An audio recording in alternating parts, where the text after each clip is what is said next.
क्या आपने कभी सोचा है कि बुढ़ापे में अकेलापन वाकई कैसा होता है? ये कुछ पलों की तन्हाई नहीं, बल्कि हर सुबह खाली घर में जागना, चुपके से खाना और बिना किसी से बात किए दिन गुजारना है। लोग इस बारे में तब तक नहीं बोलते जब तक खुद उस दौर से न गुजरें, और तब तक कई लोग खुद को खोया हुआ पाते हैं। लेकिन सच ये है कि बुढ़ापे में अकेले रहना हमेशा अकेलापन नहीं लाता। अगर आप अभी से कुछ खास आदतें अपनाएं, तो मानसिक रूप से ताकतवर, भावनात्मक रूप से संतुलित और शारीरिक रूप से स्वस्थ रह सकते हैं, चाहे कोई साथ हो या न हो। इस वीडियो में हम 4 जरूरी बातें बताएंगे जो हर उस शख्स को जाननी चाहिए जो इस उम्र में अकेले रहता है या भविष्य में रहेगा। ये बस मन बहलाने की बातें नहीं, बल्कि असल अनुभवों और मनोवैज्ञानिक शोध पर आधारित हैं। हर सुझाव आसान, व्यावहारिक और प्रभावी है। तो चाहे आप अभी अकेले हों या सोचते हो कि ऐसा वक्त आएगा, ये वीडियो सिखाएगा कि इस जीवन के पड़ाव को समझदारी और शांति से कैसे जिया जाए। क्योंकि उम्र कोई भी हो, शांति, मकसद और सम्मान का हक सबको है। वीडियो के अंत तक बने रहें, क्योंकि आखिरी सुझाव आपका नजरिया बदल सकता है। यही वो बात है जिसने कई बुजुर्गों की जिंदगी में उजाला लाया और उन्हें फिर से जीने की वजह दी। चलिए शुरू करते हैं। पहला कदम, एक नियमित और संतुलित दिनचर्या। बुढ़ापे में अकेले रहने पर समय का हिसाब सबसे पहले गड़बड़ाता है। न कोई आए जाए, न कोई तय काम, तो दिन एक जैसे लगने लगते हैं। नाश्ता दोपहर को, दिन भर पायजामा, और ये भी भूल जाना कि आज कौन सा दिन है। पहले तो ये छोटी बात लगती है, लेकिन धीरे धीरे ये मानसिक साफ सफाई और भावनात्मक संतुलन को कमजोर करता है। इसलिए एक आसान, नियमित दिनचर्या जरूरी है। कोई सख्त रूल नहीं, बस ऐसा ढांचा जो दिन को शुरुआत, मध्य और अंत दे। जैसे समय पर जागना, नहाना, तैयार होना, भले कोई मिलने ना आए। अच्छा नाश्ता, हल्की सैर, व्यायाम, कोई शौक, रात का खाना और समय पर सोना। ये रूटीन आपके दिमाग और शरीर को स्थिरता देता है।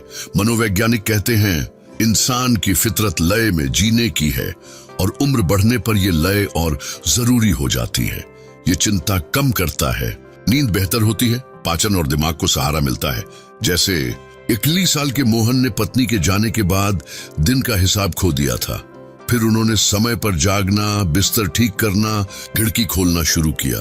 धीरे धीरे सुबह की सैर और शाम की चाय भी जोड़ी। छोटे बदलावों से उनके दिन को आकार मिला और मन को सुकून। जब आप अकेले हों तो समय चुपके से निकल जाता है, लेकिन एक तय रूटीन मानसिक और भावनात्मक सेहत के लिए मजबूत हथियार है। ये शांत आत्म देखभाल है, भले कोई न देखे, आप हर दिन इसे महसूस करेंगे। चौथा कदम, ऐसा मकसद जो सुबह जागने की वजह बने। बुढ़ापे का सबसे बड़ा खतरा मकसद खो देना है। जब नौकरी छूटती है, घर शांत हो जाता है, लोग आप पर निर्भर होना बंद करते हैं, तो लगता है जिंदगी का असली हिस्सा खत्म हो गया। लेकिन मकसद रिटायर नहीं होता, वो बस बदलता है। बुजुर्गों के लिए नया मकसद ढूंढना जिंदगी देता है। ये कोई बड़ा काम नहीं, बस दिल को मायने दे। जैसे पोते पोतियों को चिट्ठी लिखना, सब्जियां उगाना, डायरी लिखना, पुराना सामान ठीक करना या रोज किसी को फोन करना। ये छोटे काम भी सुबह जागने की वजह बनते हैं। जैसे 78 साल के विजय पत्नी के जाने के बाद खालीपन महसूस करते थे। एक दिन पुराने टाइपराइटर पर नेवी की यादें लिखने लगे। किसी के लिए नहीं, बस अपने लिए। इन शब्दों ने उन्हें फिर से मकसद दिया। मनोवैज्ञानिक कहते हैं, मकसद तनाव कम करता है, जिंदगी लंबी करता है और मन को स्थिर रखता है।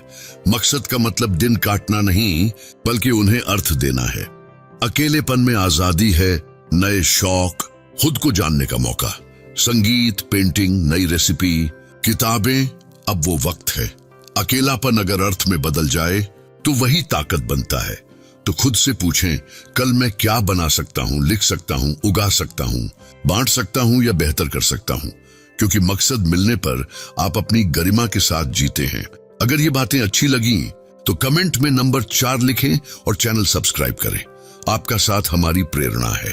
अंत में बुढ़ापे में अकेले रहना एक बड़ा बदलाव हो सकता है, लेकिन सही आदतें और सोच से आप अपने उन हिस्सों को फिर से पा सकते हैं जो जिम्मेदारियों में दब गए थे। याद रखें, आप अकेले नहीं हैं और न ही लाचार। नियमित दिनचर्या, हल्की हलचल, सच्चा जुड़ाव और एक मकसद, ये सिर्फ सुझाव नहीं, असली औजार है। अब सोचें, इन 4 बातों में से कौन सी आपको सबसे ज्यादा छू गई? कौन सी आदत आप पहले से निभा रहे हैं और कौन सी कल से शुरू करेंगे? नीचे कमेंट करें। आपके विचार हमारे लिए अनमोल हैं। अगर वीडियो पसंद आया तो लाइक, शेयर और सब्सक्राइब करें। देखने के लिए शुक्रिया।